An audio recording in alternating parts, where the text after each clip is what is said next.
Hey guys, tonight we're taking a deep, chilling dive into one of history's most infamous prisons. Forget your modern day maximum security facilities in, say, Alcatraz or Sing Sing. Those are practically luxury resorts compared to where we're going. Tonight, we're heading across the Atlantic. But don't worry, you won't even need your passport. We are going to imagine what it was truly like to be a prisoner in the Tower of London. This wasn't just a jail, it was a fortress, a palace, and for many, a terrifying final destination. Imagine being snatched from your comfortable home, your familiar routines, and suddenly finding yourself staring at those ancient, cold stone walls, knowing your life as you knew it is irrevocably over. So, before you get comfortable, take a moment to like the video and subscribe, but only if you genuinely enjoy what I do here. And as you settle in for tonight's journey, feel free to drop a comment with where you're listening from and what time it is for you. Now, dim the lights, maybe turn on a fan for that soft background hum, and let's ease into tonight's journey together. Imagine yourself, a prominent figure in, say, 16th century England, perhaps a noble with too much land, a scholar with too many dangerous ideas, or even a royal relative with too strong a claim to the throne. You've been living your life, perhaps enjoying the bustling markets of London or the quiet serenity of your country estate in what might feel like a colonial America of the future. Then, one day, the knock comes. It's a sudden, jarring sound that echoes through your halls, instantly chilling you to the bone. This is the shadowy summons, not a friendly visit, but an ominous, undeniable demand that signals the end of your freedom. The king's men, grim-faced and unyielding, are at your door, and their message is clear: you are under arrest. Your arrest itself might be a public spectacle or a quiet, swift snatch. If you're a high-ranking noble, perhaps even a lord like those who helped found Jamestown later on, it would be a dramatic affair designed to send a clear message to anyone who dared defy the crown. Soldiers would surround your home, their polished armor glinting in the pale English sun, their spears forming a menacing barrier. Your servants would scatter, whispering in fear, and your family would watch, helpless, as you are roughly escorted out. If you're a lesser figure, perhaps a merchant caught in a web of political intrigue, it might be more discreet, a sudden grab in a dimly lit alley, or a quiet detention in your own study. Either way, the message is the same: your world has just shrunk to the confines of a royal decree.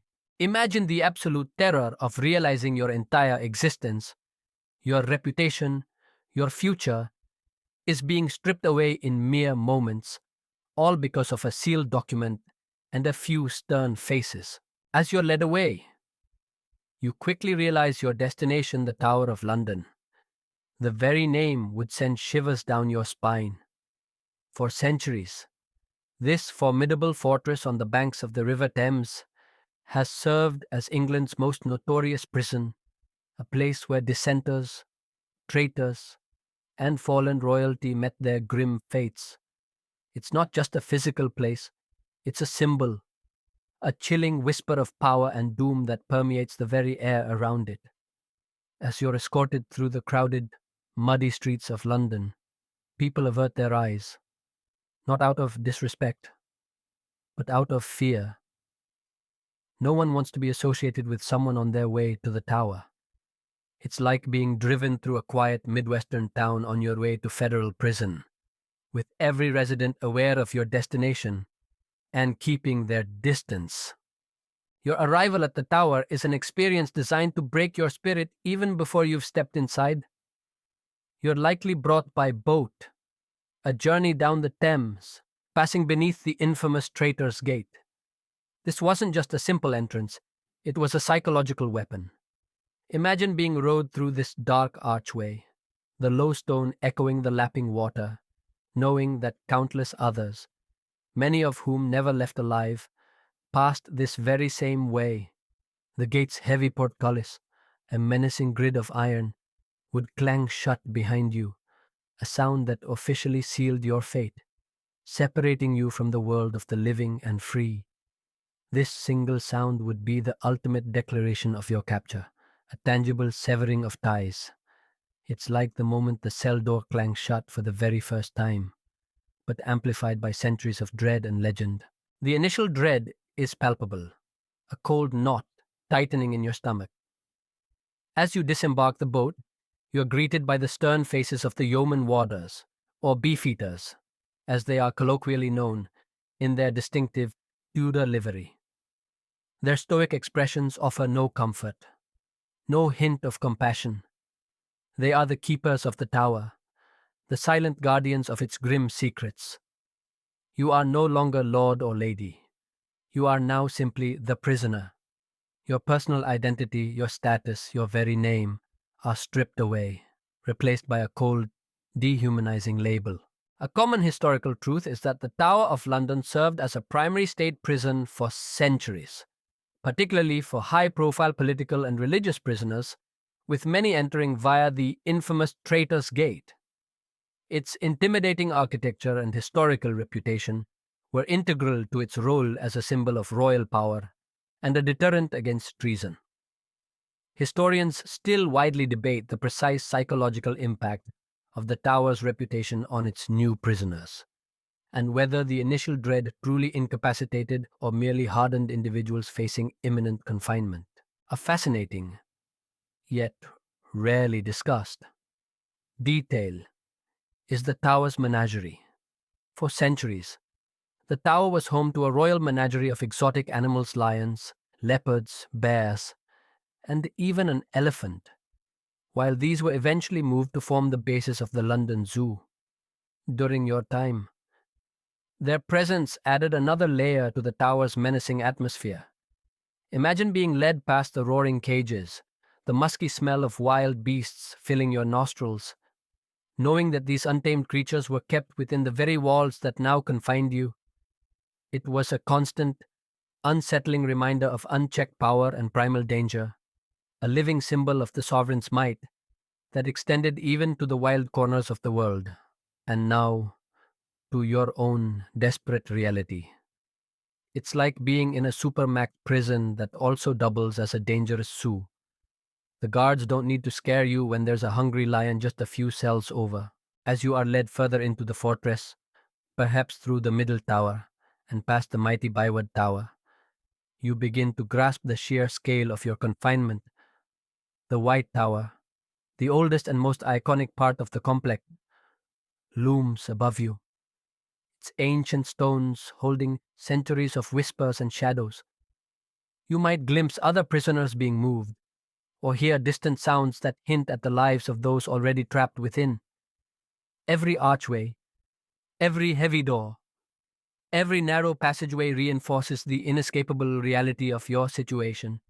The air inside the tower often felt different, damp, cold, and heavy with the scent of age-old stone.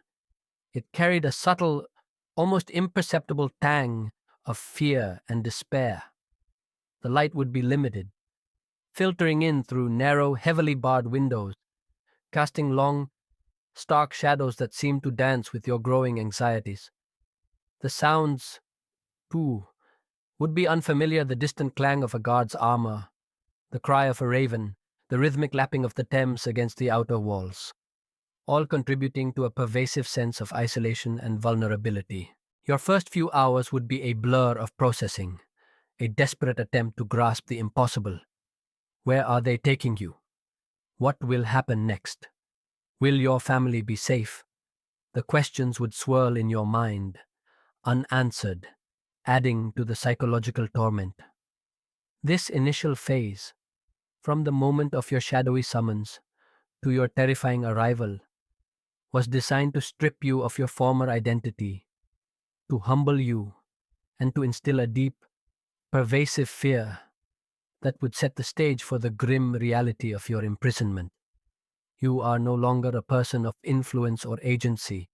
You are a body in custody, a pawn in a larger, unforgiving game, and the tower has just claimed you. So, as you slowly drift deeper into the quiet stillness of your night, consider the unsettling reality of the shadowy summons that defined the terrifying beginning of imprisonment for you in the Tower of London. Your ancestor, if living this experience, would have endured a chilling arrest, a daunting arrival through the infamous Traitor's Gate, and an immediate, profound sense of dread, all amplified by the tower's fearsome reputation and its roaring menagerie. It's a powerful reminder that while we cherish personal freedom and due process, for centuries, countless individuals faced this abrupt, terrifying transition, relying on a desperate hope for survival against overwhelming power, leaving us truly grateful for the legal protections that define our justice systems today, far from the arbitrary, chilling summons to the medieval tower.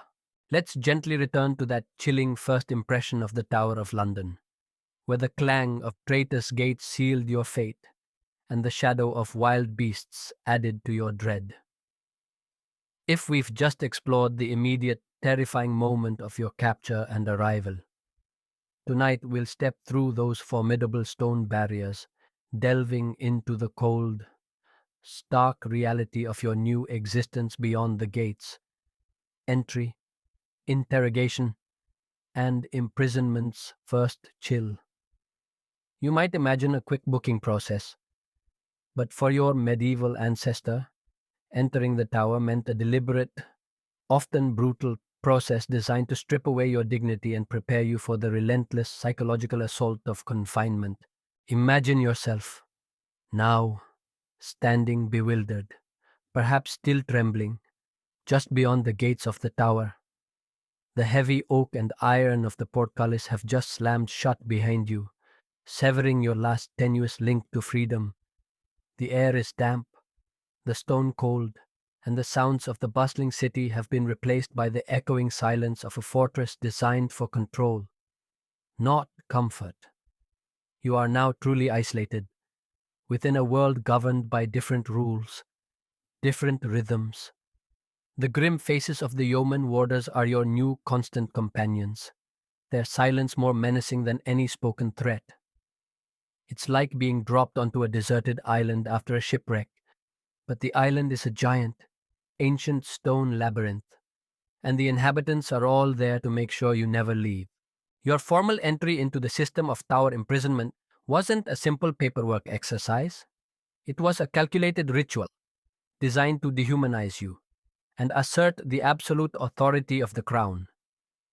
You would be stripped of any personal belongings, perhaps even your fine clothing, to be replaced by coarse, itchy prison garb. Any money, jewelry, or documents would be confiscated. This wasn't just about security, it was about stripping away your identity, your status, and your last connections to your former life. You are no longer defined by your wealth or your noble title, but by your new, stark reality as a prisoner of the state. Imagine watching every single personal item, every keepsake, every piece of clothing that defines you, being systematically taken away, leaving you feeling utterly naked and vulnerable. Following this symbolic stripping, you would likely face an immediate interrogation. This wasn't a formal court proceeding, but an initial, often brutal, attempt to extract information, confessions, or denunciations of others. You might be taken to a small, windowless room, perhaps in the lieutenant's lodgings, or another administrative section of the tower, where the air felt thick with unspoken threats. The interrogators, likely royal counselors or trusted officials, would press you with questions, their voices cold and relentless. They might threaten your family, promise false leniency, or simply stare at you with unnerving silence, waiting for you to break. This was the first psychological battle, a test of your resolve and a brutal introduction to the tower's methods. The purpose of this initial interrogation was twofold: to gain intelligence and to establish psychological dominance. Even if you maintained your innocence, the very act of being questioned in such a terrifying environment, knowing the tools that could be employed later, was designed to instill deep fear. The questions might revolve around alleged conspiracies, your loyalty to the monarch, or your connections to other suspected individuals. Every answer, every hesitation, would be meticulously noted. It's like being in a police procedural drama, but the good cop hero bad cop routine feels very real. And the stakes are your life and the lives of those you care about. A common historical truth is that prisoners entering the Tower of London underwent a process of stripping belongings and often faced immediate interrogations aimed at extracting confessions or information, a practice designed to assert state authority and intimidate the accused. These initial encounters were crucial for establishing the psychological dominance of the captors over their new prisoners. Historians still widely debate the precise protocols and variations of these initial interrogations throughout the tower's history, and the extent to which physical coercion was immediately applied versus reserved for later stages of imprisonment.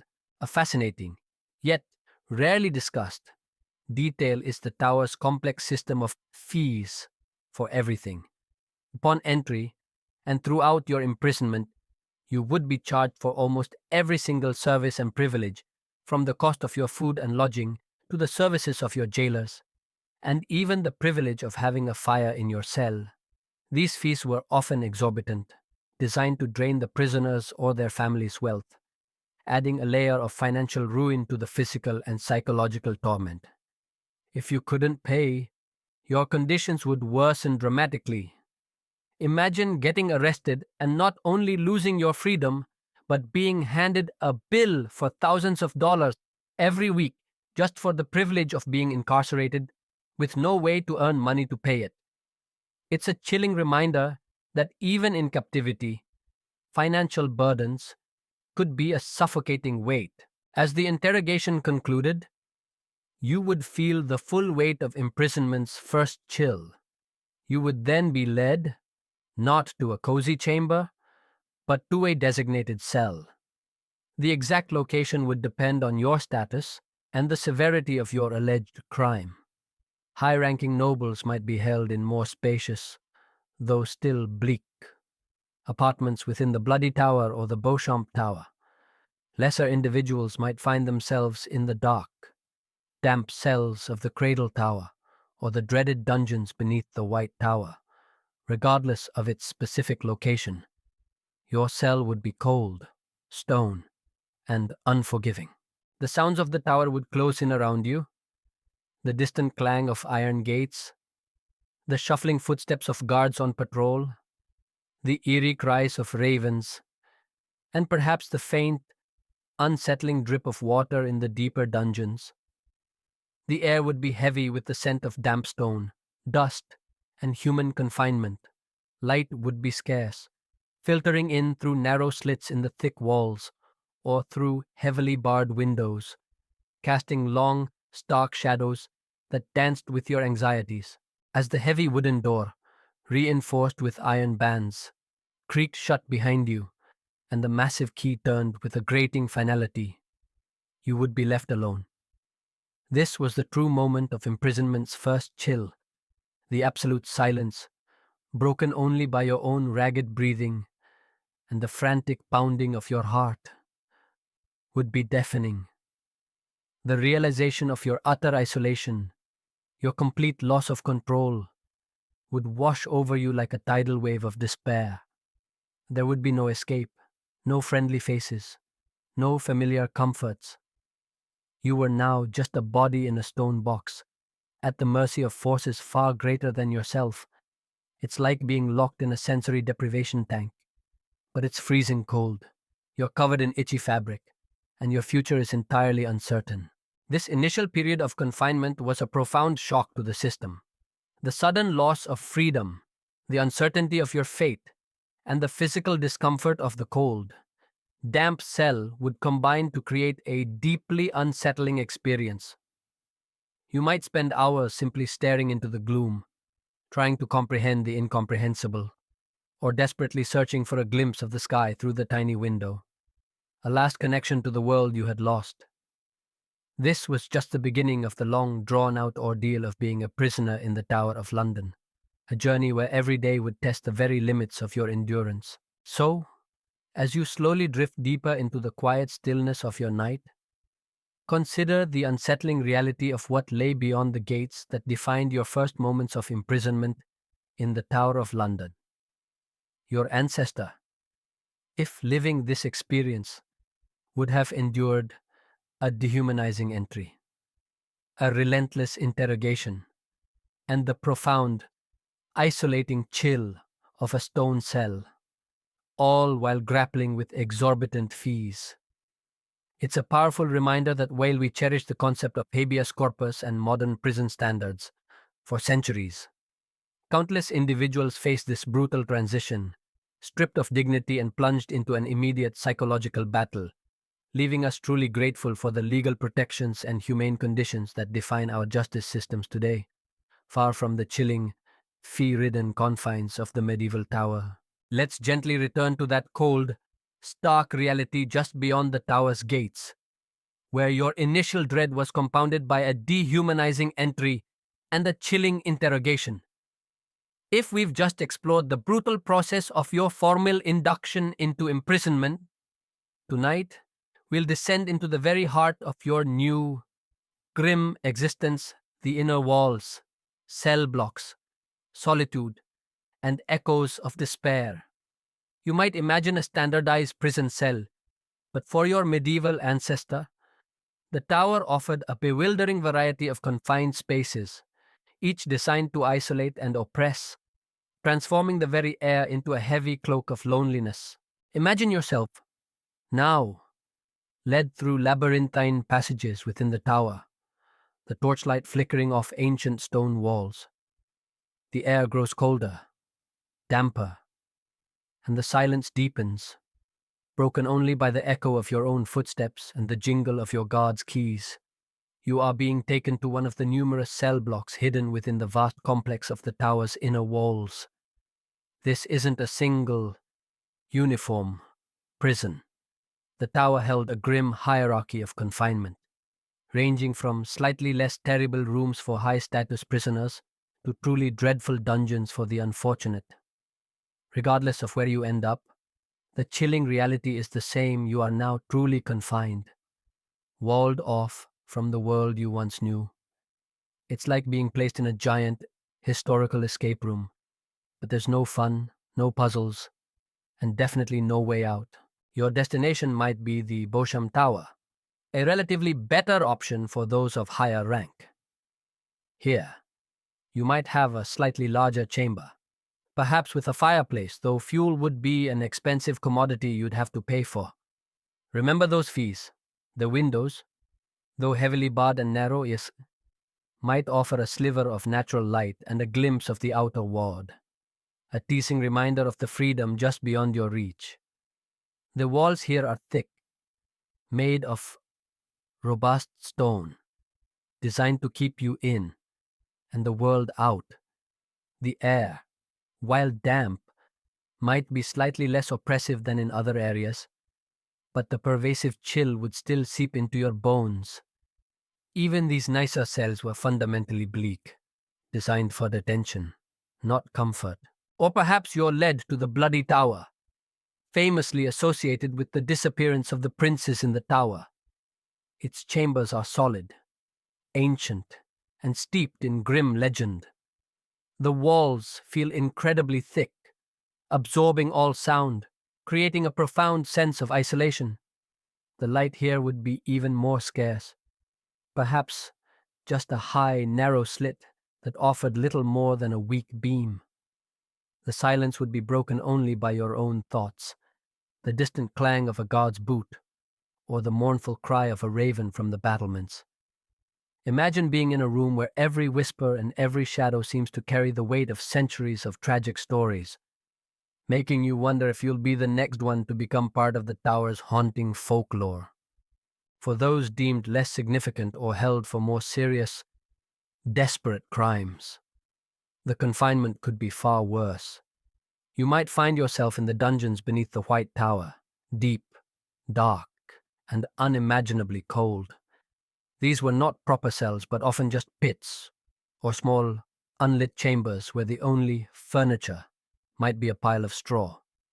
The air would be thick with the stench of damp earth, mildew, and human waste. Any light would come from a guard's infrequent torch, plunging you back into absolute darkness once it left. The sounds would be amplified. Every drip of water, every scuttling rat, every distant moan seeming to echo endlessly. This was solitary confinement in its most brutal form, designed not just to hold you, but to break you. It's like being buried alive, but you're still breathing, and every breath reminds you of your terrifying predicament. Regardless of your specific cell, the overwhelming reality was solitude. While some prisoners, particularly in earlier periods or of very high status, might have been permitted a servant or attendant, most would face profound isolation. Days would stretch into weeks, weeks into months, without meaningful human interaction. The guards, when they appeared, were largely silent, uncommunicative figures. This enforced loneliness was a cruel form of psychological torture, designed to chip away at your sanity, leaving you alone with your fears, your regrets, and your overwhelming uncertainty. Imagine waking up day after day with no one to talk to, nothing to do, just the endless, oppressive silence pressing in on you. It's enough to make even the strongest mind begin to fray. This profound solitude would amplify the echoes of despair. Every creak of the ancient stone, every distant sound, every shift in the dim light would become loaded with meaning. Your mind, starved of external stimulation, would turn inward, replaying past conversations, imagining future possibilities, and dwelling on the injustice of your situation. Sleep would be fitful, haunted by nightmares. The boundaries between reality and your internal world might begin to blur. Hope, that most precious commodity, would be a fragile thing, constantly battling against the encroaching darkness of your cell and the overwhelming weight of your confinement. A common historical truth is that prisoners in the Tower of London experienced varying conditions of confinement depending on their status, but all faced a profound sense of isolation within its thick stone walls, which was a significant form of psychological torment. The tower's diverse cell blocks, from the Beauchamp Tower to the dark dungeons, contributed to a pervasive atmosphere of despair. Historians still widely debate the precise psychological effects of long-term solitary confinement in medieval prisons and the degree to which prisoners maintained their mental faculties under such extreme conditions. A fascinating, yet rarely discussed, detail is the tower's unusual well cells or bottle dungeons. These were not just dark rooms, but often narrow, circular pits, sometimes only a few feet wide, with stone walls that curved inward, leaving a small opening at the top. Access was typically by rope or ladder, and once inside, there was virtually no natural light or ventilation. These were reserved for the most recalcitrant or dangerous prisoners, designed to be utterly disorienting and terrifying. Imagine being lowered into a dark, damp, claustrophobic stone bottle where you can barely stand upright or stretch out, and the only way out is a vertical climb that may never come. It's the kind of place that would break even the most hardened individual, stripping them of all sense of space and time. It's definitely not the kind of tiny home experience anyone would volunteer for. The very air in your cell would feel heavy, not just with dampness, but with the accumulated despair of centuries of prisoners who had occupied the same space. You might find yourself searching for the marks left by previous captives, an etched name, a scratched date, a crudely carved message. Tiny, desperate attempts to assert their existence against the overwhelming void of their confinement. These subtle signs, if you found them, would be your only connection to another human being. a poignant whisper from the past, reminding you that you were not the first, and certainly not the last, to suffer within these walls. The sounds of the tower would become your new normal. The distant bugle call from the guards, the clatter of a guard patrol, the creak of the enormous gates far away, and the incessant cawing of the ravens, which are said to protect the crown. But to you, they're just a constant, mocking reminder of your cage. These sounds, far from providing comfort, only serve to highlight your distance from any normal life. So, as you slowly drift deeper into the quiet stillness of your night, consider the unsettling reality of the inner walls that defined imprisonment for you in the Tower of London. Your ancestor, if living this experience, would have faced profound solitude within its varied cell blocks, battling the relentless echoes of despair in a world stripped of light, sound, and human connection. It's a powerful reminder that while we cherish personal freedom and the comforts of modern life, for centuries, countless individuals endured unimaginable psychological torment within these ancient stones, relying on sheer will to preserve their sanity, leaving us truly grateful for the open spaces and constant connections that define our lives today, far from the suffocating, silent inner walls of the medieval tower. Let's gently return to that profound solitude within the tower's inner walls, where the chilling echoes of despair often filled your cold, damp cell. If we've just explored the physical confines and the psychological torment of isolation, tonight we'll delve into the grim, grinding reality of everyday survival, daily despair, food, filth, and the relentless passage of time.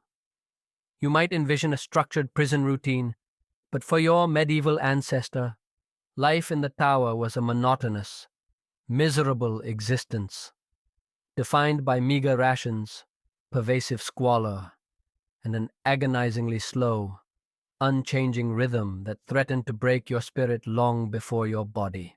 Imagine yourself, now, waking up in your stone cell. There's no alarm clock, no comforting light filtering through a normal window, just the same oppressive gloom you fell asleep to, perhaps slightly less dark as the sliver of light from your high, narrow slit of a window weekly announces a new day. This is the start of your daily despair, a relentless cycle of discomfort and degradation that chips away at your humanity.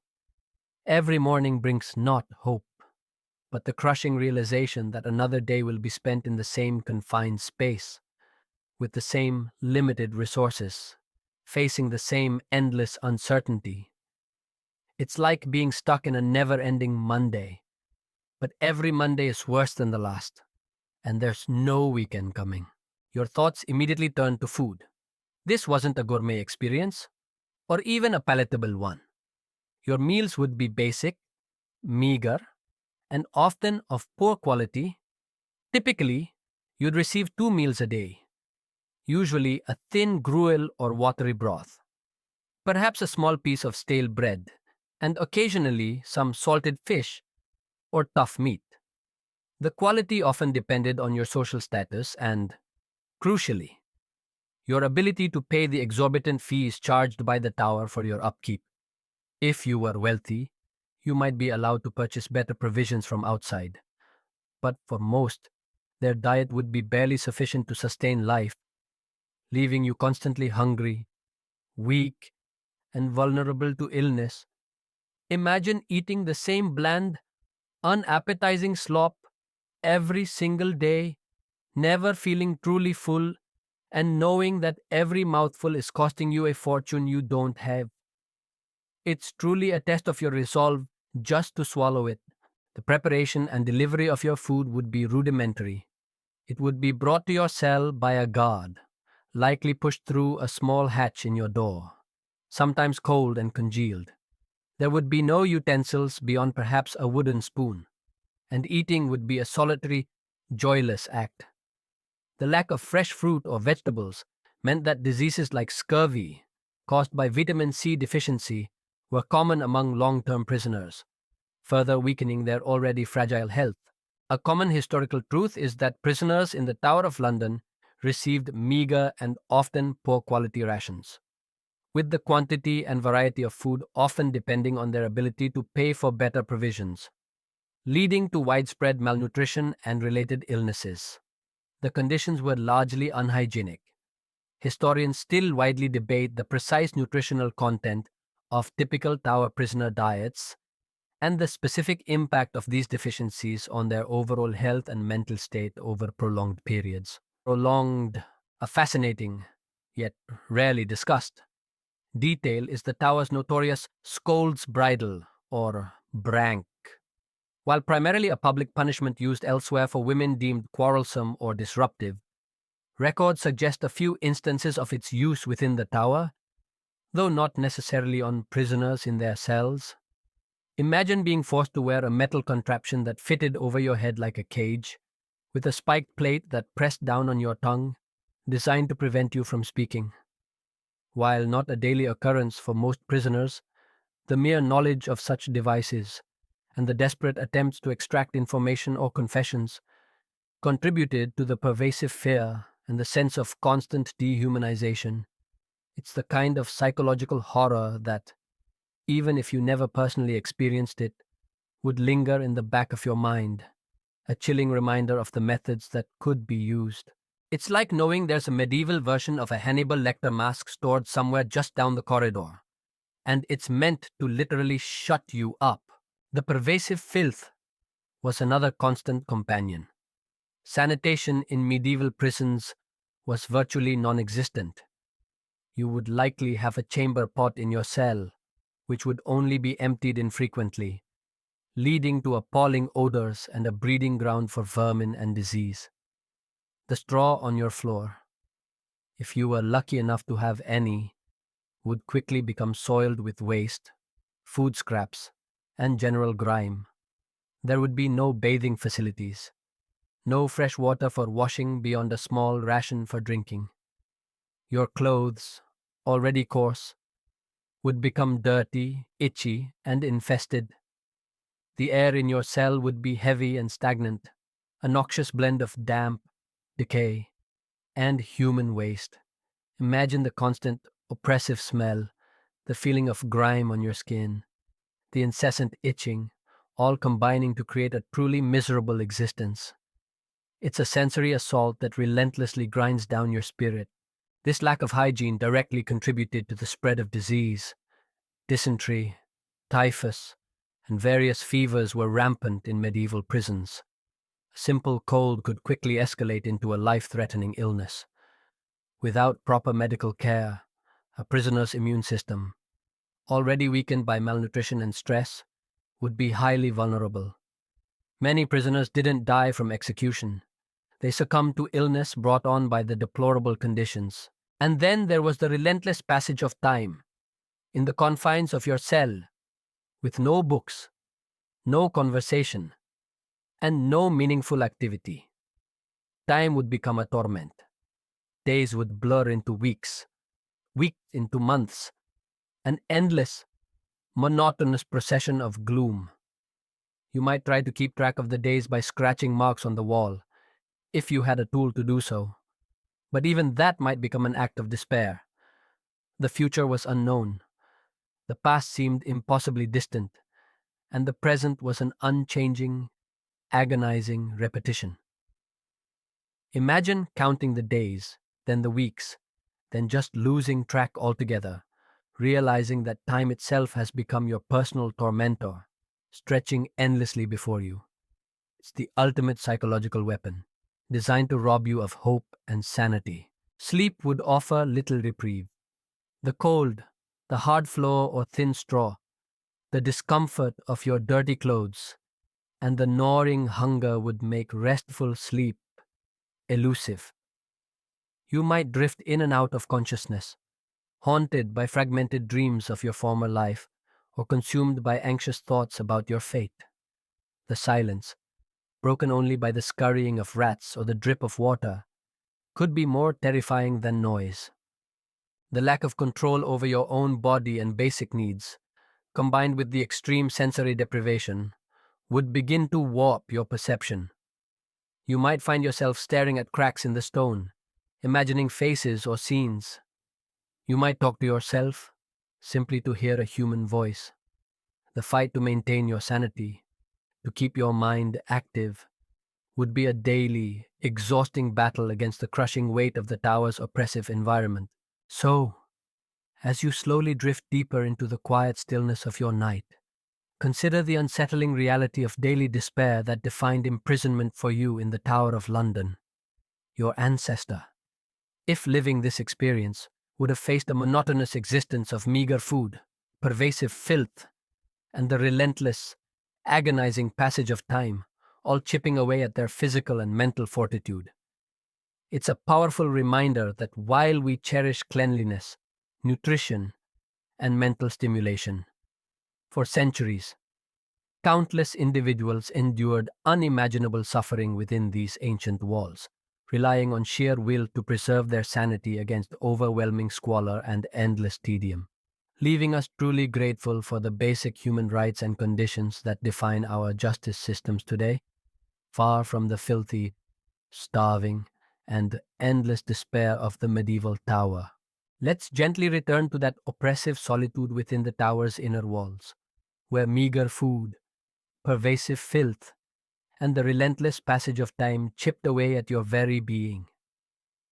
If we've just explored the grinding reality of daily despair, tonight we'll delve into the most terrifying aspect of the tower's grim repertoire.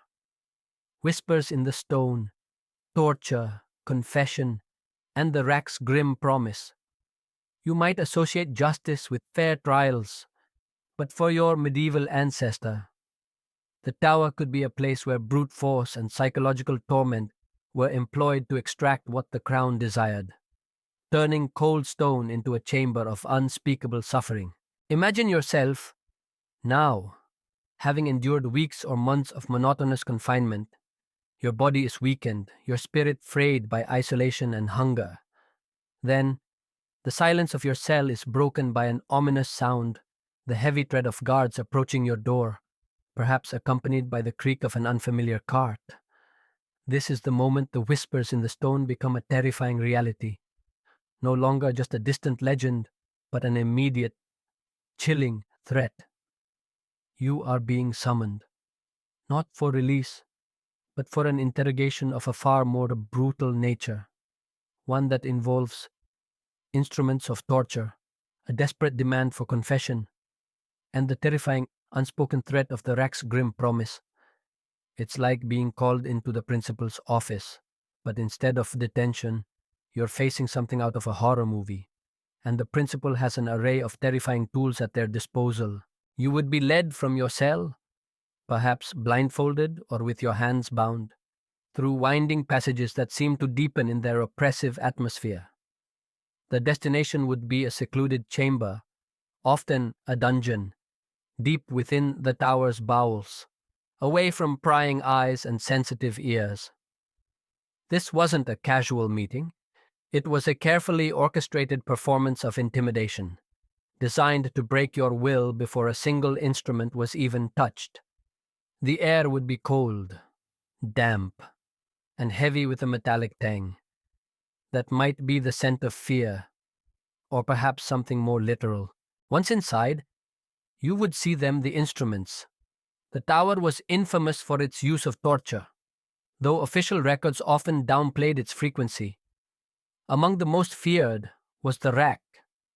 This was a truly horrifying device, a wooden frame with rollers at both ends. Your wrists and ankles would be chained to these rollers, and gradually, slowly, relentlessly, the rollers would be turned, stretching your body, dislocating your joints, tearing your muscles and ligaments. The pain would be unimaginable, agonizing, forcing your body to betray itself with every turn. Imagine being pulled apart, inch by excruciating inch, your bones screaming in protest, your mind begging for it to stop. It's the kind of pain that rewrites your understanding of suffering, turning your own body into an enemy. Beyond the rack, other instruments of torment might be present, each designed to inflict specific, unbearable pain. There might be the scavenger's daughter, a device that compressed the body, forcing blood from the nose and ears, a chilling inversion of the rack, or perhaps thumb screws and leg vices, designed to crush bone and flesh with slow, agonizing pressure, branding irons, instruments for mutilation, while less commonly used on high-profile political prisoners. Their existence and the threat of their use were always present, amplifying the terror. Imagine seeing these grotesque tools, not in a museum, but arrayed before you, knowing that any one of them could be your next nightmare. The goal of torture was not simply to punish, but to extract a confession. In medieval justice, a confession, particularly one given freely or seemingly freely, was considered the highest form of evidence. It absolved the accusers, solidified the state's power, and closed the case. The interrogators, often high-ranking officials or even members of the Privy Council, would stand by, their faces impassive, listening to your screams, repeating their demands for you to admit your guilt, to name your co-conspirators, to sign the document placed before you. They might even promise that the torture would cease if you simply confessed, a tempting but often empty promise. A common historical truth is that torture, especially the rack, was employed in the Tower of London to extract confessions, particularly from political and religious prisoners, though its use was often officially denied or downplayed. The aim was to gain legal evidence to condemn the accused. Historians still widely debate the true extent and frequency of torture in the Tower, and the reliability of confessions obtained under such extreme duress, often citing cases where individuals confessed to crimes they did not commit just to end the torment. A fascinating, yet rarely discussed, detail is the Tower's association with peine forte et dure. While not strictly a torture device of the Tower, this was a form of torture used in England to extract a plea from a defendant who refused to answer an indictment known as standing mute. Heavy weights would be placed on the prisoner's chest, progressively increasing until they either entered a plea or died. While not confined solely to the Tower, some prisoners held there might have faced this chilling threat or even endured it. Imagine choosing between a prolonged, agonizing death under crushing weights or a forced confession that would surely lead to your execution anyway. It's a terrifying choice that underscores the brutal nature of medieval justice. It's like being forced to choose between drowning and being eaten by a shark. Neither option is great. The psychological toll of these sessions would be as devastating as the physical. Even if you manage to withstand the physical pain, the memory of it, the constant threat of its return, would haunt your waking hours and invade your nightmares. The knowledge that your body could be broken at any moment, at the whim of your captors, would create a pervasive terror that colored every aspect of your imprisonment. You might find yourself constantly listening for footsteps, for the creak of the door, knowing that any sound could signal another summons to the torture chamber. For some, the promise of the rack was enough. The mere sight of the instruments, the chilling descriptions from the interrogators, or the overheard screams of other prisoners would break their resolve. A confession would be signed, often detailing fabricated plots or implicating innocent parties, simply to escape the immediate horror. These forced confessions, obtained under duress, sealed many prisoners' fates, condemning them to execution even if they were entirely innocent. The rack's grim promise was not just about physical pain, but about absolute power. It was the ultimate assertion of the monarch's authority, a terrifying message that no secret could be kept, no defiance tolerated. It was a tool of the state, used to enforce obedience and eliminate opposition, turning human flesh into a means to an end. This was the Tower's darkest secret, whispered among the common folk, and lived by its most unfortunate prisoners. So, as you slowly drift deeper into the quiet stillness of your night, consider the unsettling reality of the whispers in the stone that define the most terrifying aspect of imprisonment for you in the Tower of London. Your ancestor, if living this experience, would have faced the chilling threat of torture, endured the agonizing pain of the rack, and confronted the desperate demand for confession, all within the tower's grim chambers.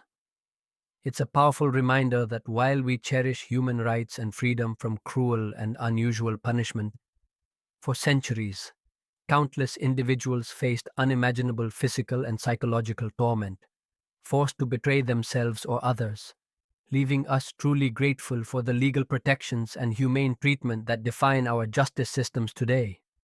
Far from the agonizing, promise-laden chambers of the medieval tower, let's gently return to that chilling, dreaded chamber within the tower's inner walls, where the whispers of torture and the grim promise of the rack still echo in the cold stone. If we've just confronted the terrifying methods used to extract confessions, tonight we'll follow the final, solemn procession of those who were condemned, tracing their last step towards the ultimate consequence, the traitor's gate, execution, public spectacle, and finality's cold embrace. You might imagine a private, clinical end. But for your medieval ancestor, a death sentence within the tower meant a public, often gruesome, display, a stark warning to all who witnessed it. Imagine yourself, now, having been tried, convicted, and condemned. Perhaps you confessed under duress, or perhaps you maintained your innocence to the bitter end.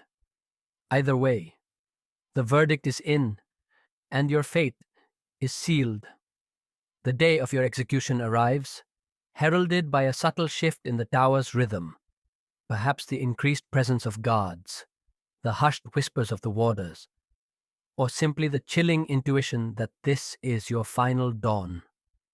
Your journey often begins, fittingly, at the traitor's gate once more. But this time, it's not an entrance but the first step towards a terrifying exit. It's a bit like taking a very one-way elevator ride to the top floor, knowing that the only way down is a very abrupt, public plunge. For high-profile prisoners, especially those accused of treason against the crown, the execution would often take place on Tower Hill, just outside the fortress walls. This was a deliberate choice to make the death a public spectacle, a chilling warning to the populace. You would be led from your cell, perhaps through a final, brief prayer with a chaplain, and then escorted through the tower's outer gates. The air would be brisk, the sounds of the city now loud and jarring after weeks or months of silence. As you emerged onto Tower Hill, you would be met with a dense, silent crowd, thousands of onlookers, from all walks of life, gathered to witness your end. Imagine the deafening silence of a massive crowd, their eyes fixed solely on you, their expressions a mix of morbid curiosity, fear, and perhaps even pity. It's a moment of unparalleled, terrifying exposure. The scaffold would stand grimly against the sky, a raised platform draped in black, with the tools of your demise, an executioner's axe, a block starkly visible. A few words might be allowed, a final speech, an admission of guilt, or a defiant declaration of innocence. These last words were crucial, sometimes remembered and retold for generations, shaping the historical narrative of your alleged crime. Then, the executioner, often masked, would step forward, and with a swift, brutal strike of the axe, your life would be extinguished. The crowd would gasp, perhaps a murmur would ripple through, and then a chilling silence. It's a sudden, horrifying finality, designed to be both absolute and awe-inspiring, a visceral display of the monarch power. A common historical truth is that executions for high-profile prisoners in the Tower of London, especially those charged with treason, were often public spectacles held on Tower Hill, designed to serve as a stark warning to the populace. The method was typically beheading by axe, ensuring a brutal and public end. Historians still widely debate the precise psychological effects of public executions on both the condemned and the crowd, and the extent to which these displays truly deterred dissent or sometimes garnered sympathy for the executed. A fascinating, yet rarely discussed, detail is the practice of displaying the severed head on London Bridge. For particularly heinous treason, after the execution on Tower Hill, the condemned's head was often boiled in tar to preserve it and then impaled on a pike, displayed prominently on London Bridge. This was a public, long-lasting reminder of the consequences of disloyalty, a grotesque landmark visible to all who crossed the bridge. Imagine your head, once filled with thoughts and dreams, now a silent, decaying symbol, rotting above the bustling river. It's a macabre detail that speaks volumes about the brutal enforcement of power in medieval England. It's like having a permanent, ghastly billboard with your face on it, but the message is, don't mess with the king. For other prisoners, particularly those of royal blood or extremely high status, a more private execution might be granted within the Tower grounds. Anne Boleyn, Catherine Howard, and Lady Jane Grey famously met their end on a private scaffold on Tower Green, a small, grassy area within the inner ward. This was a mark of mercy, saving them from the humiliation and terror of the public spectacle.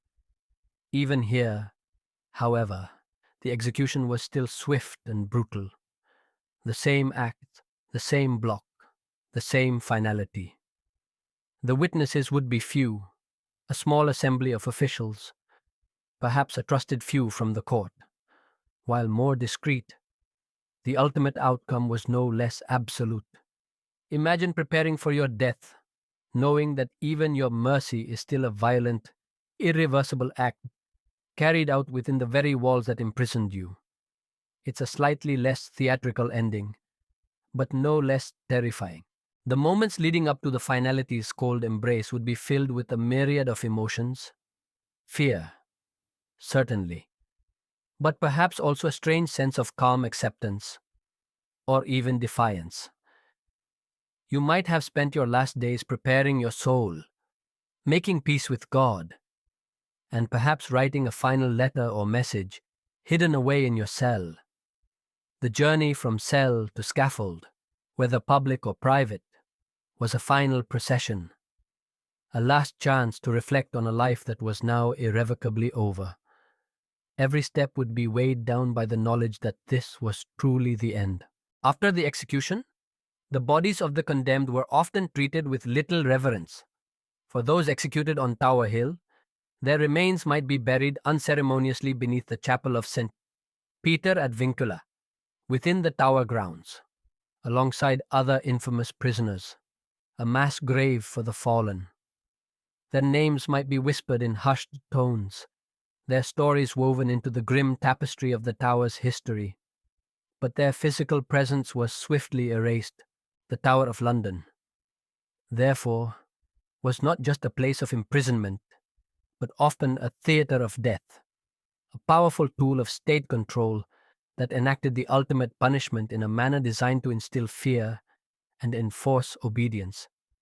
The echoes of these executions, the grim stories of those who met their end within its walls or on Tower Hill, continue to resonate through its ancient stones, a chilling testament to the brutal realities of medieval justice. So, as you slowly drift deeper into the quiet stillness of your night, consider the unsettling reality of the traitor's gate that defined the ultimate consequence for you in the Tower of London. Your ancestor, if living this experience, would have faced execution, often as a public spectacle on Tower Hill, and then endured finality's cold embrace, their head perhaps even displayed on London Bridge. It's a powerful reminder that while we cherish the sanctity of life and the abolition of such public, gruesome punishments, for centuries, countless individuals faced this terrifying, absolute end, serving as a stark warning to a fearful populace, leaving us truly grateful for the humane principles that define our justice systems today, far from the brutal, spectacular finality of the medieval tower. Let's gently return to that somber, chilling scene of execution at the Tower of London, where the finality of the axe on Tower Hill cast its long, grim shadow.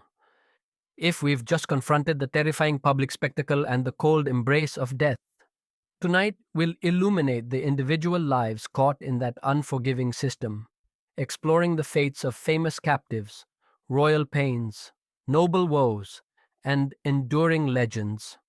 You might read about historical figures in books, but for your medieval ancestor, the tower wasn't just a setting for tales, it was a very real, very dangerous place where even the highest born could fall, leaving behind stories that echo through centuries.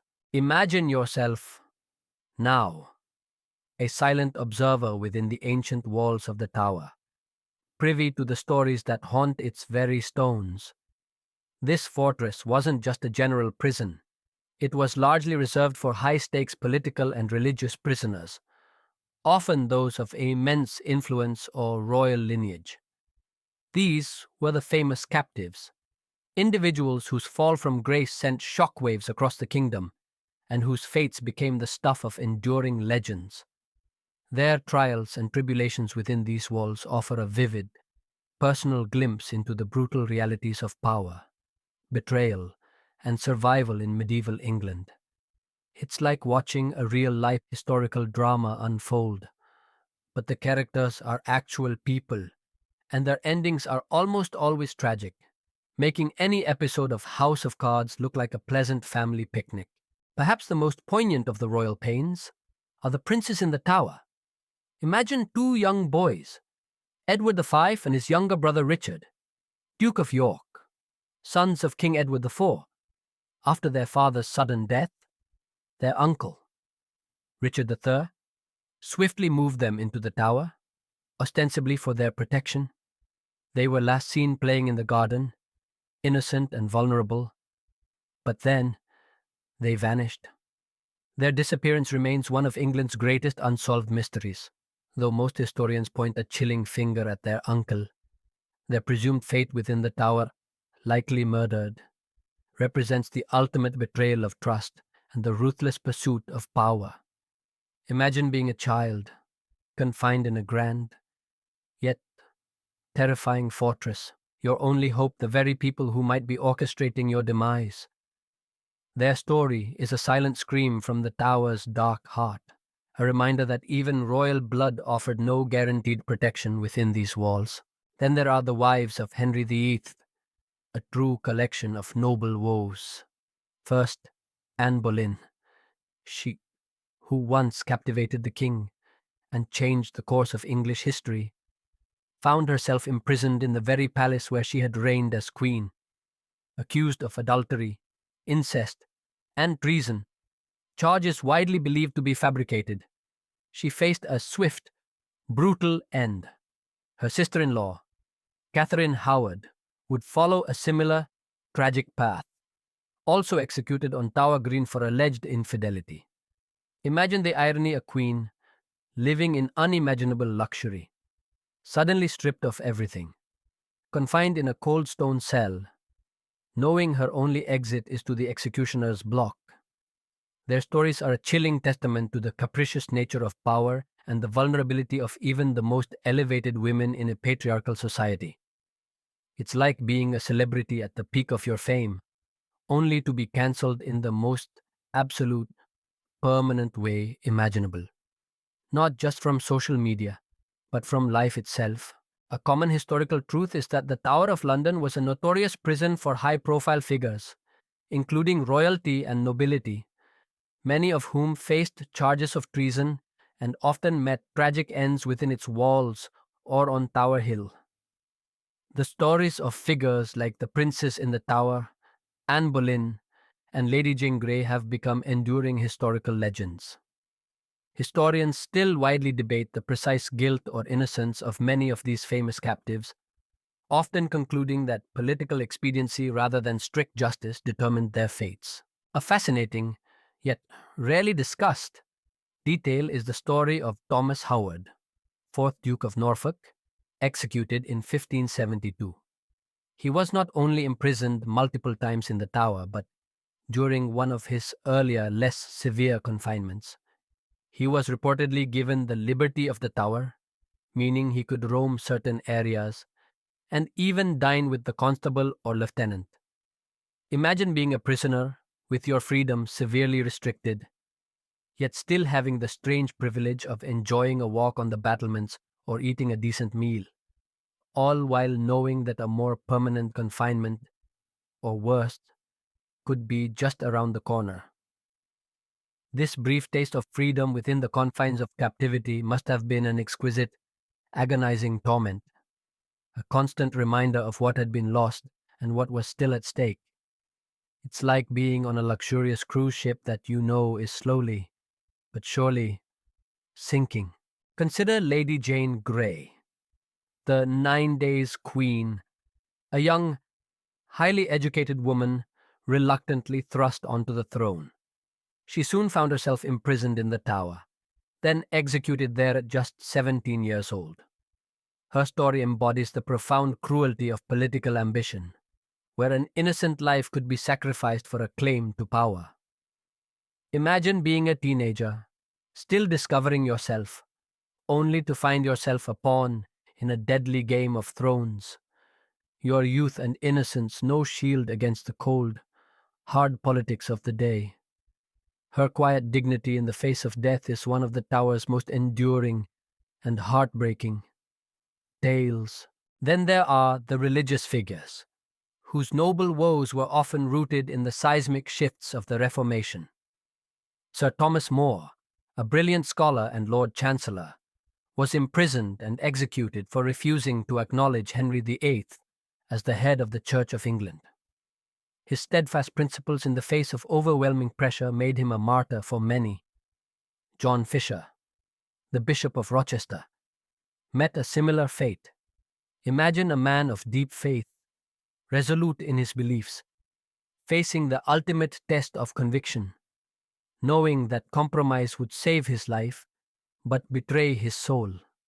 Their intellectual and spiritual struggles within the Tower's walls speak to the profound conflicts of an age.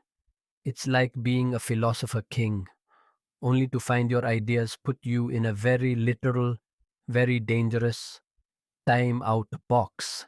Even seemingly minor figures could become enduring legends.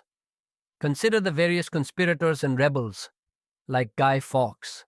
Though he was largely tortured elsewhere before his execution, the Tower became the final resting place, or at least the antechamber to death, for countless individuals caught in the brutal currents of English history. Their stories, pieced together from meager records, graffiti on the walls, and the occasional eyewitness account, form a grim mosaic of suffering and resilience. These famous captives, whether royal or noble, political or religious, highlight the Tower's unique and terrifying role. It was not just a prison, it was a stage where the drama of power, loyalty, and betrayal played out, often culminating in tragic ends. Their personal stories, full of courage, despair, and defiance, continue to resonate, transforming the cold stone walls into a living monument to human suffering and resilience. The Tower's power lies not just in its physical structure, but in the echoes of these lives, forever intertwined with its grim history. So, as you slowly drift deeper into the quiet stillness of your night, consider the unsettling reality of famous captives that defined imprisonment for you in the Tower of London. Your ancestor, if living this experience, would have witnessed or heard tales of the royal pains and noble woes of individuals like the princes, Anne Boleyn, and Lady Jane Grey, all contributing to the Tower's enduring legends. It's a powerful reminder that while we cherish the concept of justice and the protection of individual rights, For centuries, countless high-born individuals faced arbitrary power and brutal ends within these ancient walls.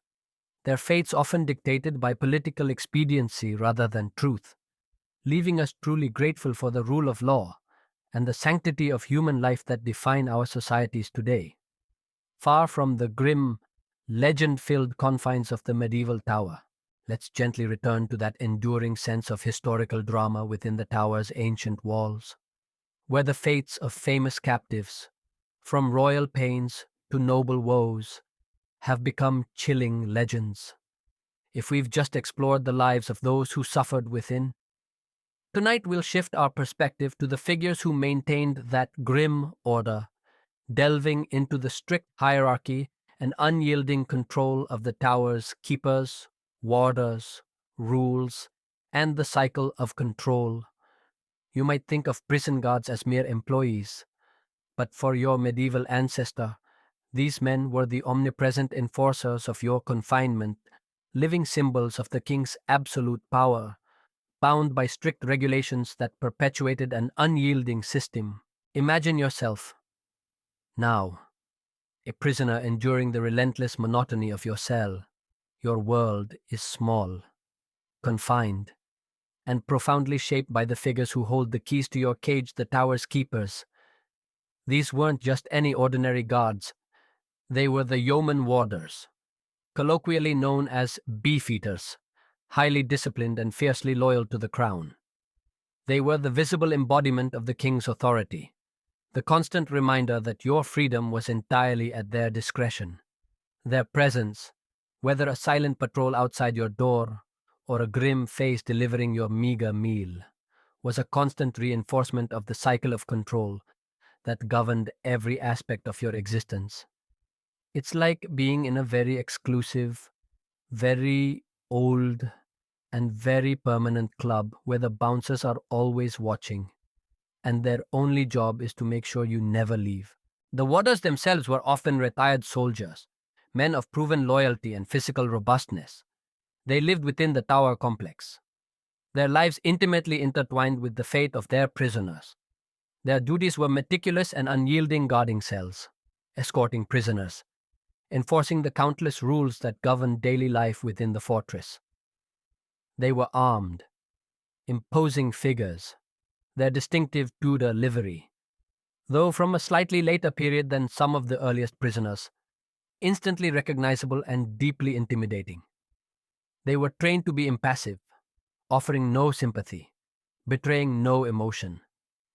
Imagine seeing the same stern, unyielding faces day after day, their eyes betraying nothing, their movements precise and deliberate. It's enough to make you feel like you're not dealing with human beings, but rather extensions of the cold, hard stone walls themselves. The rules governing prisoners and their keepers were incredibly strict and meticulously detailed, designed to prevent escape, suppress communication, and maintain absolute discipline. For prisoners, these rules dictated everything: when they could eat, who they could speak to, if anyone, whether they could have books or writing materials, and even how often their chamber pots were emptied. Breaking a rule, however minor, could result in harsher treatment, reduced rations, or even physical punishment. For instance, if you were caught trying to communicate with another prisoner or attempting to tamper with your cell, the consequences would be severe. Imagine every single aspect of your day, every minor action, being dictated by an unseen, unbending set of regulations, enforced by silent, watchful eyes. It's like living under constant, pervasive surveillance, but without any modern technology, just brute force and rigid obedience. A common historical truth is that the Tower of London was managed by a strict hierarchy of keepers, primarily the yeoman warders, who enforced a detailed set of rules governing prisoners' lives and activities. Their primary role was to ensure security, prevent escape, and maintain the crown's control. Historians still widely debate the degree of autonomy individual warders had in interpreting or enforcing these rules. and how often compassion or corruption might have influenced their treatment of prisoners, often relying on anecdotal evidence from scattered records. A fascinating, yet rarely discussed, detail is the role of the king's remembrancer in prisoner accounting.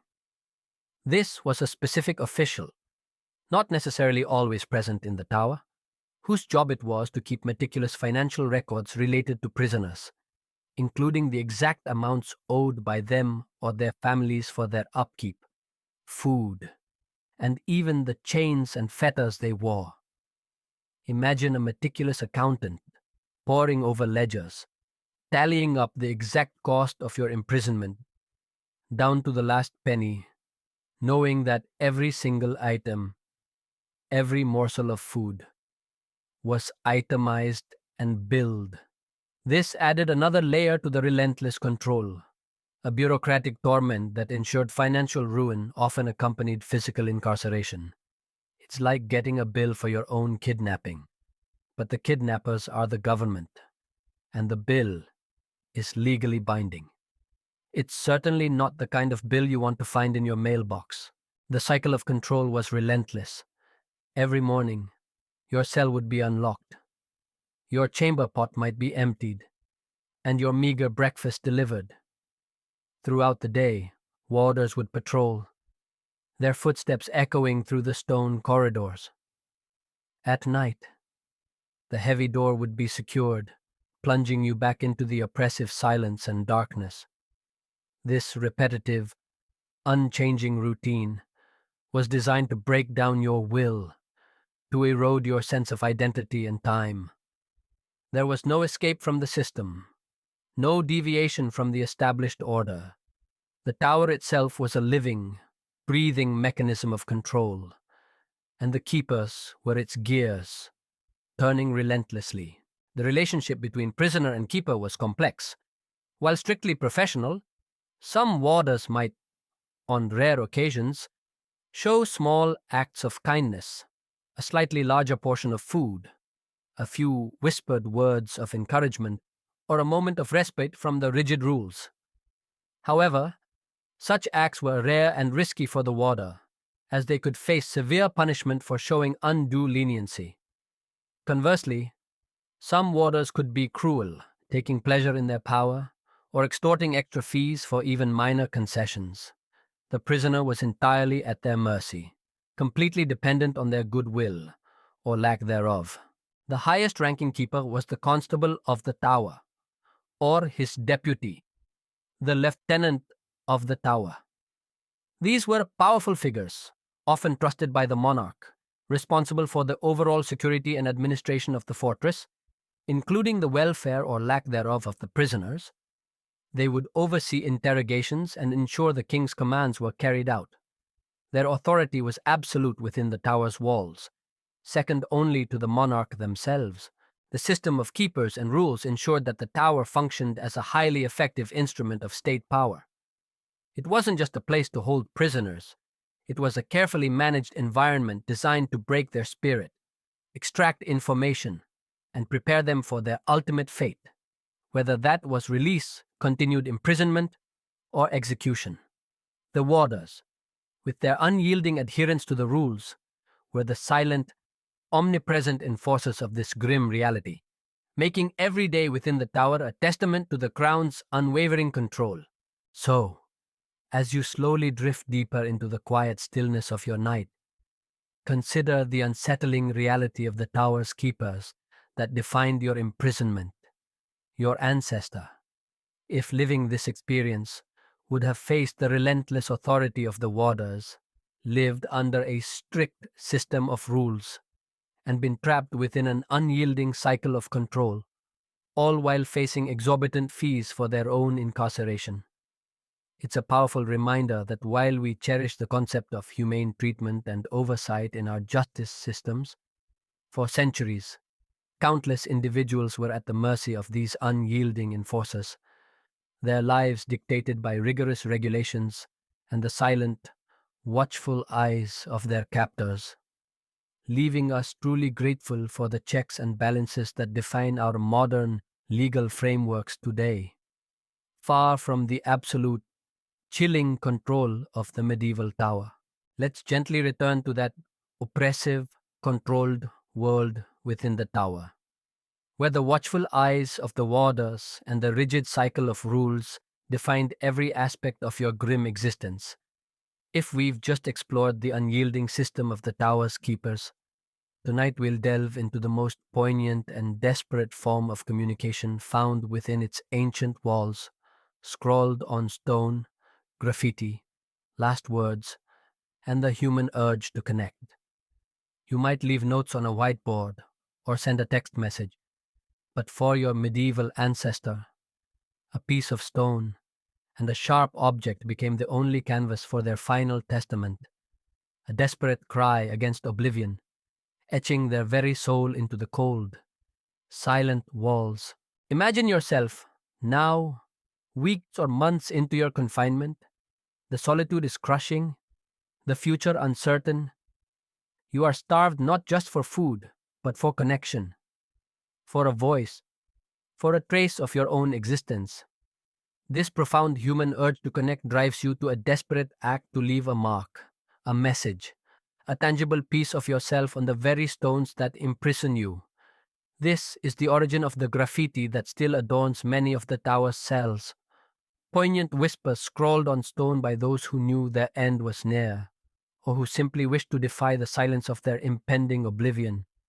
It's like finding a series of cryptic, deeply personal messages in a time capsule, left by someone who knew they'd never open it themselves, hoping someone, anyone, would one day read their story. These inscriptions vary wildly in their nature. Some are simple names and dates, marking the passage of time and the prisoner's presence. John Dudley, 1553, carved by the ambitious son of the Duke of Northumberland, whose family fell from grace. Others are more complex, featuring elaborate coats of arms, religious symbols, or even intricate drawings, painstakingly etched with a sharp nail, a piece of broken glass, or even a sharpened bone. Imagine the hours, perhaps days, spent meticulously carving a crest or a family motto, an act of defiance against the dehumanizing force of imprisonment, a desperate assertion of identity that the tower sought to erase. One of the most famous examples is in the Beauchamp Tower. Here, you can still see the magnificent carving of a rose, thistles, and bells, accompanied by the name Thomas Peveril, or Thomas Fiends, a prisoner from the 16th century. This intricate work, surely taking immense time and effort, speaks volumes about the prisoner's skill, their desire for beauty even in despair, and their need to leave a lasting mark. Imagine the immense effort required, scraping away at hard stone, knowing that this might be your final, enduring act of self-expression. It's a remarkable testament to the resilience of the human spirit, refusing to be erased, even in the face of absolute power. A common historical truth is that many prisoners in the Tower of London left behind extensive graffiti, including names, dates, religious symbols, and personal mottos, etched into the stone walls of their cells.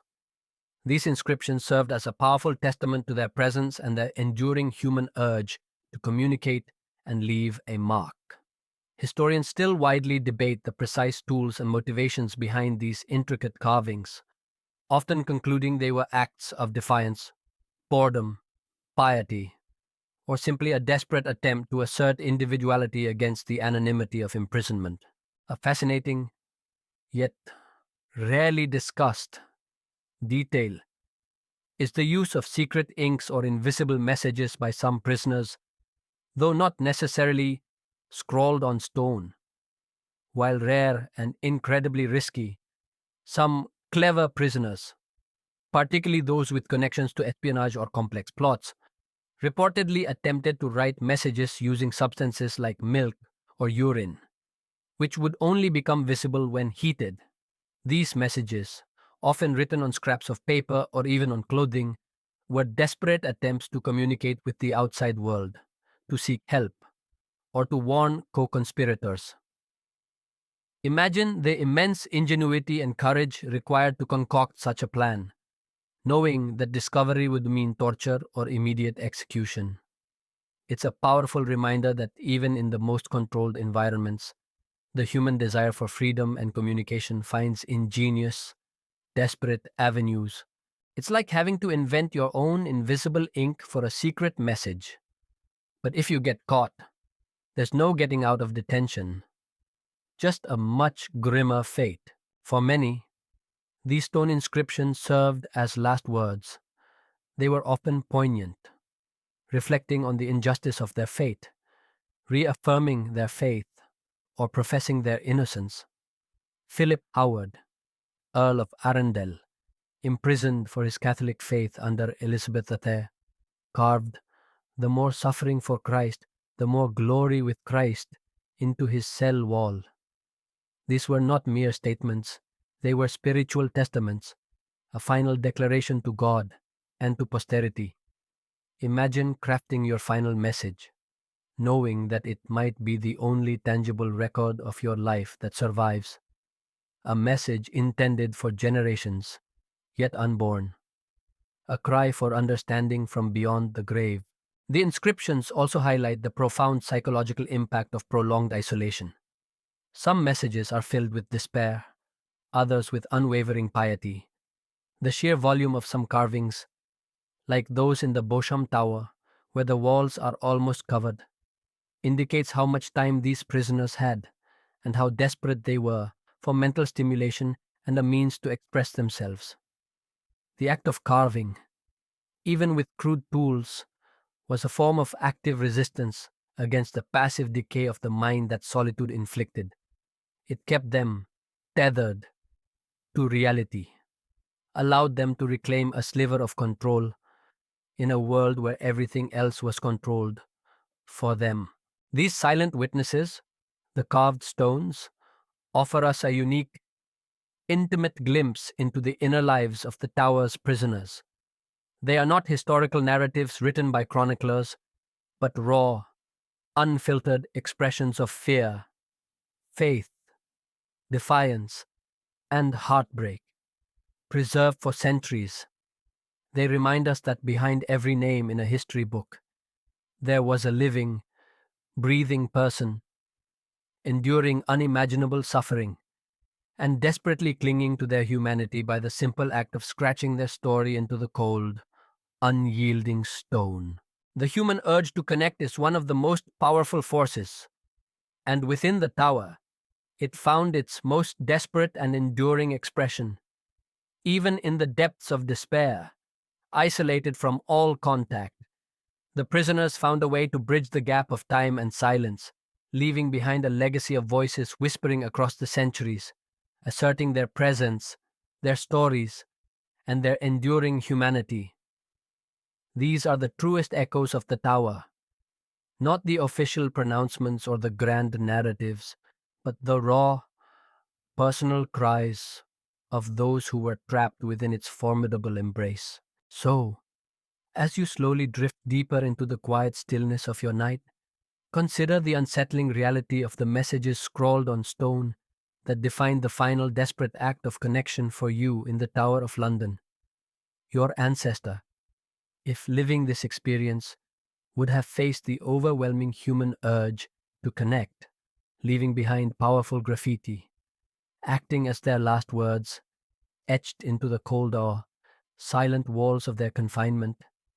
It's a powerful reminder that while we cherish instant communication and freedom of expression, for centuries, countless individuals found their only voice in these desperate acts, asserting their identity against oblivion, leaving us truly grateful for the freedoms that allow us to share our stories openly, far from the secret, silent cries of the medieval tower. Let's gently return to those poignant, desperate messages scrawled on the tower's ancient stones, where the very walls whispered the last words and defiant assertions of humanity. If we've just explored the prisoners' desperate urge to connect through the enduring marks they left behind, tonight we'll conclude our journey, stepping back to reflect on the lasting impact of this grim fortress, the tower's echoes legacy, ghosts, and the enduring chill of history. You might visit a historical landmark on vacation, but for your medieval ancestor, the Tower of London was a living, breathing symbol of power and dread, a place whose very stones seemed to hold the specters of its past, casting a long, chilling shadow across the centuries and becoming an indelible part of the human story. Imagine yourself now, long after the last prisoner has left its cells, long after the last executioner's axe has fallen silent, the Tower of London still stands, a brooding presence on the banks of the River Thames. Its echoes resonate through the centuries, a testament to the countless lives that intersected with its grim purpose. This isn't just a collection of buildings, it's a living monument to a brutal past, a place where history feels palpably close, where every shadow seems to hold a story, and every cold gust of wind whispers secrets. It's like visiting an old, abandoned house, where you can almost feel the presence of its former inhabitants. But this house is a fortress, and its inhabitants faced fates far more terrible than a mere change of address. The legacy of the tower is complex and multifaceted. It stands as a powerful symbol of royal authority, a tangible reminder of England's long, often violent, history of power struggles, religious upheavals, and the unwavering might of the crown. It embodies the concept of state control, of justice, however arbitrary or brutal, and the ultimate consequences of rebellion or dissent. Its very existence served as a warning, a constant deterrent against those who might challenge the established order. This legacy is not just academic, it's woven into the very fabric of English identity and historical consciousness. Imagine a historical landmark that isn't just about dates and names, but about the raw, visceral exercise of power, a place that reminds everyone who sees it of who truly held the reins. But the tower's legacy is also deeply personal, steeped in the human drama of its prisoners, the tragic tales of its most famous captives, the vanished princes, the executed queens, the martyred saints, have transcended mere historical fact to become integral parts of collective memory. These are the narratives that resonate through literature, plays, and countless retellings, shaping our understanding of courage, betrayal, and the fragility of human life in the face of tyranny. The tower became the stage for some of history's most compelling and often heartbreaking personal dramas. It's like a permanent, live action historical reenactment, except the historical events were absolutely real and profoundly tragic, far more compelling than any Hollywood blockbuster. A common historical truth is that the Tower of London's enduring legacy is twofold: as a symbol of royal power and as a notorious prison associated with countless famous historical figures who met grim fates within its walls. This dual identity has cemented its place in collective memory and cultural narratives. Historians still widely debate the extent to which popular legends and ghost stories contribute to or distort the accurate historical understanding of the tower's past, often noting the blur between factual accounts and centuries of dramatic embellishment. A fascinating, yet rarely discussed, detail is the tower's unexpected role in scientific observation during its time as a prison. Due to the presence of the Royal Observatory on the tower grounds in the 17th century, some prisoners, particularly those with scientific or scholarly interests, might have had indirect exposure to or even limited engagement with astronomical observations. Imagine being a prisoner, perhaps a political dissident, gazing up at the stars through a tiny barred window, knowing that just a short distance away, legitimate scholars were using advanced instruments to map the heavens. This stark contrast between the confinement of the human body and the boundless exploration of the cosmos must have been a peculiar, almost maddening form of psychological torment. It's like being stuck in a very low tech dungeon, but right above you, Scientists are literally reaching for the stars. It's a chilling reminder of how close, yet how utterly far, some prisoners were from enlightenment. Perhaps the most persistent of the tower's echoes are its ghosts. The chilling stories of apparitions and spectral presences are as old as the tower itself, fueled by centuries of violence, suffering, and unresolved tragedy. You might hear whispers of Anne Boleyn, headless, walking the bloody tower, or the young princes, their spectral figures clinging to each other in the White Tower. Some visitors claim to feel sudden chills, inexplicable presences, or even hear faint, disembodied cries. These aren't just spooky campfire tales. For many, they are tangible manifestations of the profound human suffering that saturated these ancient stones. Whether you believe in the supernatural or not, the pervasive sense of dread, the lingering aura of centuries of pain, is undeniable.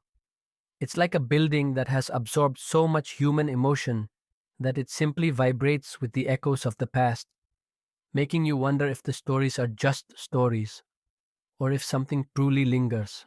The tower's continued existence, its preservation as a UNESCO World Heritage Site and a major tourist attraction, ensures that its story and the stories of those who suffered within it will never be forgotten. It serves as a vital reminder of a turbulent past, prompting reflection on themes of justice, power, and human resilience. When you walk its grounds today, you are walking in the footsteps of kings and queens, traitors and martyrs, all of whom played their part in its grim drama. The enduring chill of history that emanates from the tower is not merely a product of its architecture or its tales of woe. It's the profound realization that the human experience of suffering and hope, of betrayal and defiance, remains timeless. The fear, the desperation, the flicker of hope, the bitter resignation, these emotions, experienced by prisoners centuries ago, are still fundamentally recognizable to us today. The tower stands as a stark, powerful mirror to the human condition, reflecting back the raw, unfiltered realities of power and vulnerability. Its chilling legacy serves as a constant admonition, reminding us of the importance of liberty, justice, and the humane treatment of all individuals, values that were so often absent within its formidable walls. So, as the turbulent waters of medieval history gently recede, and the distant echoes of agonizing cries and urgent prayers softly fade into the quiet hum of your room, let your thoughts settle. Allow the intricate details of their desperate existence, their brutal challenges, and their enduring yet complex legacy to drift softly from your mind. There's no rush, nowhere to be, but here, in this peaceful moment. The grim realities of being a prisoner in the Tower of London, with all its contradictions, its profound suffering for the promise of power, its terrifying risks overshadowed by an unyielding system, its intimate vulnerability met by crushing control, remind us of a raw, untamed past. Its story is a profound tapestry of human dedication and the chilling demands of ancient life, a distant echo of a time when freedom meant everything, and where the line between miraculous survival and tragic loss was often blurred. Just relax and let sleep softly claim you, knowing that the turbulent waters of the past have calmed, leaving you in the comforting quiet of the present, where the only adventure you need now is the one waiting for you in your dreams.